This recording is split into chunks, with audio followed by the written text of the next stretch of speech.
Après Imani, on va attaquer du lourd, là, on va attaquer le Peugeot 3008. Du lourd. Oui, si, c'est du lourd. Et donc, Peugeot nous a a présenté son nouveau 3008. Ça a été assez compliqué pour pouvoir l'essayer, mais ils ne nous connaissent pas, on y est arrivé. Donc, on a essayé le modèle 3 cylindres, 130 chevaux, boîte mécanique. Ouais, c'est-à-dire ce qu'on appelle un accès de gamme. Un accès de gamme à 31 000 € quand même. Voilà. Et bon, hormis le style que moi je trouve très sympa, le style extérieur, le style intérieur j'aime bien. J'ai bien aimé quand la présentation statique, le volant avec les deux plats dessus, mais j'ai beaucoup moins aimé à m'en servir. Moi je trouve l'effet du petit volant bénéfique, mais ces deux plats là, quand on fait de l'autoroute, c'est sympa à regarder, c'est sympa à utiliser, mais dès qu'on commence à vouloir naviguer en ville, à tourner à droite, à gauche, ce plat vient gêner la manipulation du volant, j'ai pas bien aimé. Et c'est un peu dommage de sacrifier un toucher de route et une tenue de route comme ça pour un effet de style. Enfin, ça, c'est mon avis. Je ne sais pas si tu le partages. Alors, c'est l'effet cockpit. Moi, je ne partage pas de toute manière le petit volant, la partie haute du tableau de bord, des compteurs, etc. Ni sur 208, ni sur 308. J'aime bien avoir un vrai volant et j'aime bien avoir des vrais compteurs derrière. Ceci dit, bon, on a l'esprit, ok. Moi, j'ai beaucoup apprécié par contre la qualité de l'instrumentation et du graphisme. Ah oui, c'est beau, ça c'est beau. Mon cockpit, j'adore. Qui, contrairement à avant, je veux dire, a vraiment une qualité visuelle, un rendu exceptionnel. Donc ça, oui. Bon, alors le volant, bon, voilà, j'aime pas le petit volant. Bon, toi déjà, t'aimes pas le petit volant. Moi, j'aime bien le volant. petit volant. Ce qui me gêne, c'est ces deux putains de plats qu'ils ont fait. Mais il est joli, quoi. Il est joli, il est bien dessiné, le tableau de bord est sympa. Ah oui, ça sort un peu. Moi, comme j'avais dit dans l'émission précédente, on change d'air automobile. On rentre dans une autre catégorie d'automobile. Par contre, je n'arrive pas à comprendre que le marketing de Peugeot ait conservé l'appellation 3008. Je ne comprends pas non plus pourquoi on avait arrêté l'ancien 3008 et qu'on l'ait pas mis à niveau avec une version actualisée, puisqu'il se vendait bien. Pas tant que ça quand même, 700 000 par rapport à un Tiguan qui a fait 2 millions et des brouettes. Non, mais le Tiguan c'est autre chose. Le Tiguan, c'est vraiment un SUV. C'est-à-dire qu'on a un pseudo 4x4, enfin pseudo non, parce qu'il peut être aussi 4x4. On a cet esprit-là. Une tristesse à toute épreuve. Oui, non, mais je parlais du segment de carrosserie. Ah oui. Là, on avait avec le 3008 ancienne génération, on avait ce qu'on a tenté d'appeler un crossover il y a quelques années, quand on cherchait un nom pour cette nouvelle génération, qu'on a essayé il n'y a pas longtemps et dont on vous a parlé sur le S-Cross. Voilà, je trouvais que c'était une idée qui était intéressante. Et de passer sur des 4x4 ou des pseudo 4x4 ou des SUV comme ils font maintenant, et donc Peugeot quand même a mis longtemps pour rentrer dans la danse de ce segment-là. Il faut savoir que... Trop longtemps même. Trop longtemps, mais ça c'est typique à chez Peugeot, puisque il faut rappeler quand même que, pour la petite histoire, que Matra avait proposé dès 1982 l'espace à Peugeot, qui a royalement décliné l'offre et qui l'a laissé filer chez Renault avec le succès commercial. Renault, ça n'a pas été simple non plus. Non, mais Renault a quand même la première fois, ils ont dit non. Oui, bon, parce et après, ils ont été contraints et forcés de le sortir. Et là, je veux dire, vu le succès commercial que ça a donné, l'idée était bonne. Bon, à l'époque, ils avaient un PDG frileux quand même.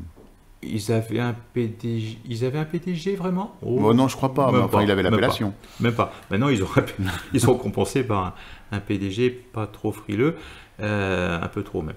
Mais bon, c'était autre chose. Ceci étant, pour revenir chez Peugeot, c'est vrai qu'on ne peut pas dire qu'ils aient un taux de réactivité qui soit maximal. Et on l'a vu donc avec les 4x4 et les où ils ont dû faire un mariage de raison avec Mitsubishi, puisque que ce soit le 4008 ou que ce soit le 4008, c'est tout. Il y en a un autre. Non. Il y en a un autre. Avec Mitsubishi. Avec Mitsubishi. Pour Peugeot. Oui. Pour Peugeot. Pour Peugeot, il y en a un autre. Après, c'est l'électrique. Non, puisqu'on avait le CR Cross d'un côté pour Citroën, qui correspond à la SX. Oui, 4008. Et l'Outlander. Le 4008. Qui correspond au 4008. Voilà. j'ai l'impression que j'ai passé quelque chose d'autre. Oui, tu as passé quelque chose là. Bon, Oui, c'est pas grave. C'est le même véhicule. Enfin bref, Mais c'est qui pas n'était grave. pas un véhicule qui a été un succès commercial phénoménal. Non, et puis bon, et voilà. que moi j'avais essayé, j'avais pas du tout apprécié. Mais il fallait occuper le terrain. Il fallait occuper le terrain sans l'occuper. Donc moi je dis, il valait mieux pas l'occuper. Et là, coup sur coup, on a 3008 d'un côté, 5008 de l'autre. Donc on efface deux monospaces en disant non, non, c'est plus bien, et on nous enfile. Là, je pense qu'ils ont fait une carrosserie qui cherche du volume, là, plus qu'avec l'ancien 3008. Hein. Ouais. Malheureusement, dans le contexte automobile actuel, et là je vais les défendre, dans le contexte automobile actuel, il faut faire très attention à ce qu'on sort. Les gens sont habitués à une idée du premium, et ça va être compliqué de leur sortir de la tête. Tu vois ce que je veux dire? Ou tu vois où je veux en venir? Oui, oui, très bien. Tu oui. connais? Oui.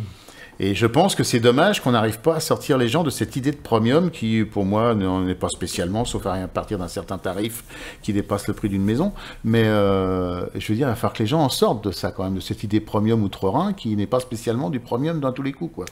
Bah, c'est-à-dire que, puisque tu Et je pense que c'est là-dessus qu'ils se sont lancés, et ils ont raison de se lancer là-dessus. D'outre-Rhin, c'est vrai que de l'autre côté du Rhin, quand on fait des voitures, on sait faire, pour reprendre la toute petite berline City, machin chose, jusqu'au vaisseau amiral maximum, en passant par tous les segments. Voilà. Honnêtement, Peugeot, comme Renault, comme Citroën, les Français, on n'en est pas là. Mais ils n'ont pas su faire à l'époque, et maintenant, maintenant, faut ramer, quoi. Oui, et puis on n'a toujours pas de berline quand même en France. Voilà, oui. Il faut quand même savoir qu'une vraie berline, il n'y en a pas. Ouais. Donc pour revenir à nos moutons là, Oui. Donc ils essayent, ils tentent le coup de faire une carrosserie qui est jolie, un intérieur qui est sympa, enfin, voilà, ça change de l'ordinaire pour faire du volume qu'ils n'avaient pas sur le 3008. Tu vois ce que je veux dire? Oui, et je pense que là-dessus ils ont raison pour leur truc. En même temps, on nous ils ne siglent pas spécialement que les standards français cette voiture. Hein. Voilà, mais Peugeot chinois aussi. Peugeot évoque un design remarquablement inspiré. Il faut quand même pas exagérer. Je veux dire, il y a quand même, on a déjà vu ça quelque part. Quand même. Non, mais enfin bon, ils cherchent. C'est de bonne guerre pour eux. Bon, cette voiture, moi, je la trouve en style, je la trouve très bien aboutie. Ouais, c'est un SUV, quoi. Voilà. Ce qui me gêne, c'est que pour 31 000 euros, tu as un moteur 3 cylindres, 1,2 litre de 130 chevaux. Il faut que tu joues de la boîte. Heureusement qu'ils n'ont pas sacrifié leur toucher de route et leur tenue de route, parce qu'il manquerait plus que ça. Hein, ça reste quand même un standard. Ça reste quand même un standard et une grosse avancée que PSA a sur tout le monde. Ah, ça, il faut reconnaître que les plateformes PSA, voilà. elles sont au-dessus. Quand tu roules avec une voiture comme ça, tu as du mal à passer à autre chose. Bon, et avec leur gamme de moteurs, pourquoi s'être arrêté à 165 chevaux en essence et 180 chevaux en diesel, quoi? Je sais pas. Ils ont des moteurs, ça leur coûte rien de les mettre dedans. Ils ont arrêté l'hybride 4 qui était un truc super. Alors qu'il pourrait très bien monter le 165 chevaux en hybride 4 avec un moteur électrique à l'arrière et avoir une voiture qui pète les consommations et qui... L'hybride 4 était une réussite et qui a de la performance quand on en a. Ils avaient tout dans les cartons, ils ont arrêté ça pour nous sortir quelque chose dans 3 ans, je crois, ou 2 ans. Enfin, c'est un peu... je comprends pas cette frilosité, moi. Mais bon, enfin bref. Bon, ceci dit, eux aussi ont hérité d'un PDG, hein. Oui, non, mais enfin, c'est pas le problème. Non, mais je veux dire, si, à mon avis, ça peut être le problème. Le truc, voilà, quoi, c'est que... Dans la mesure où ces PDG-là, quels qu'ils soient, privilégient le rendement, l'économie et la rentabilité des actionnaires plutôt que les produits. Voilà, on l'a vu chez Volkswagen avec le scandale qu'ils nous ont pondu. Hein, c'était ça aussi. Il y a un scandale chez Volkswagen? Oui, il y en a. Enfin, il y en a pas chez nous, mais à l'extérieur. Ah oui, d'accord. Voilà. Donc c'est un petit peu dommage qu'avec la banque de moteurs qu'ils ont, ils se soient arrêtés là, quoi. S'ils veulent aller chercher les Allemands, il fallait mettre de la puissance là-dedans. Hein. Ils avaient un 200 et quelques chevaux, ça leur coûtait rien de le mettre en plus du 165 chevaux. Enfin, je veux dire, voilà, il n'y a pas de honte à avoir des chevaux sous un capot, quoi. Voilà, si c'est ce que le client veut, il faut lui donner ce qu'il veut. Voilà, il faut écouter le client, toujours. Et puis, s'ils veulent aller chercher les autres, il va falloir qu'ils se donnent les moyens d'aller les chercher.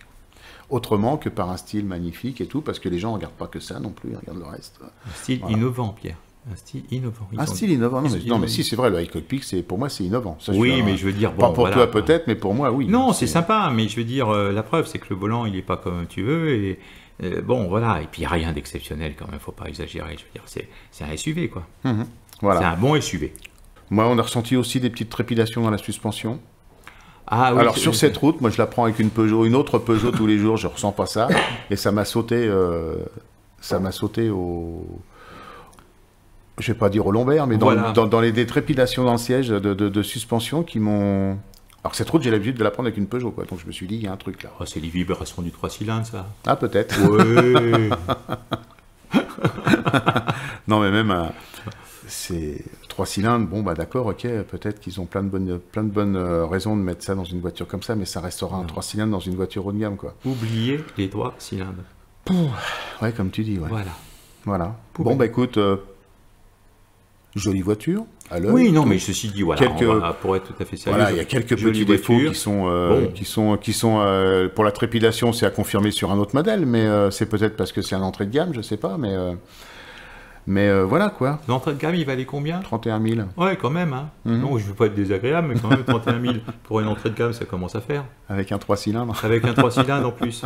Non, voilà. Il faut être sérieux. Bon, c'est un peu dommage, quoi. Ouais, c'est un peu dommage. C'est un peu dommage. S'ils veulent aller chercher les Allemands, bah, qu'ils mettent les moteurs qu'il faut dans les bagnoles. Quoi, ouais, des vrais moteurs, s'il vous plaît. Voilà. Bah, c'est pas mal pour le 3008 déjà. Bah, non, mais je veux dire, voilà, c'est un modèle qui existe, qui fera de toute manière le succès commercial qui lui est dévolu, puisque oui, parce qu'en style Peugeot joli, qui mérite. C'est vrai que le cockpit à l'intérieur est un style qui plaira manifestement, que l'instrumentation digitale est sympathique. Et bien équipé, bien fini, avec des choix de matériaux intéressants. Voilà, donc ne vous trompez pas. Ne vous trompez pas de version. Ouais. Tapez pas dans les bas de gamme ni dans les caniveaux. Allez chercher tout de suite la version qui va bien. Et comme d'habitude, et je le dis et je le répète au risque de me répéter encore une fois, allez négocier chez votre concessionnaire préféré. Tout à fait. Concessionnaire qu'on va remercier. Oui, parce que sinon on n'aurait pas pu faire cet essai, mon ami. Ouais, on l'aurait fait quand même. Hein. Faut bien qu'il se dise chez Peugeot de toute manière, comme ailleurs, que nous, quand on n'a pas les voitures, ça nous donne encore plus d'excitation pour aller les chercher. Donc, qu'on se le dise. Oui, parce qu'on se dit que si on ne nous les prête pas, c'est qu'il y a anguille sous roche. Donc il y a, voilà, tout à fait. Comme j'avais dit pour un constructeur bavarois, si vous ne nous prêtez pas de voiture, monsieur, c'est que vous avez quelque chose à cacher. Absolument. Et Dieu sait qu'ils l'ont caché à un moment. Tout à fait. Et donc j'y vais. Hein, j'ai dit que je le ferais parce que c'était vraiment sympa à lui. Il n'était pas obligé de nous avoir prêté cette voiture. C'est les établissements Picard à Libourne. Bien sûr. Voilà, merci à eux. On leur remercie. Ne confondez pas, Picard, c'est Peugeot. Hein. Oui, Peugeot. Voilà. Ben, écoutez, on va clôturer cette émission, Patrick. Hein. Eh bien, on va clôturer, on va rendre des clés. L'achat malin de ce mois-ci, pour moi, c'est le S-Cross de chez Suzuki. Ah oui, voilà. Hein, ça, c'est vraiment l'achat malin. Après négociation tarifaire. Oui, bien sûr, comme tous les constructeurs. Et c'est pas du low cost. Ah non, pas du tout. C'est pas du premium. C'est entre les deux. Voilà. Et ça me va bien. Oui, moi aussi, ça me va bien. Faut pas aller chercher midi à 14h, surtout quand on est en retard. Voilà. Oh, c'est pas mal ça. Ouais, c'est pas mal. Ouais. Je reviendrai. Ouais, tu reviendras. Allez, au revoir à tout le monde. Au revoir. Ouais.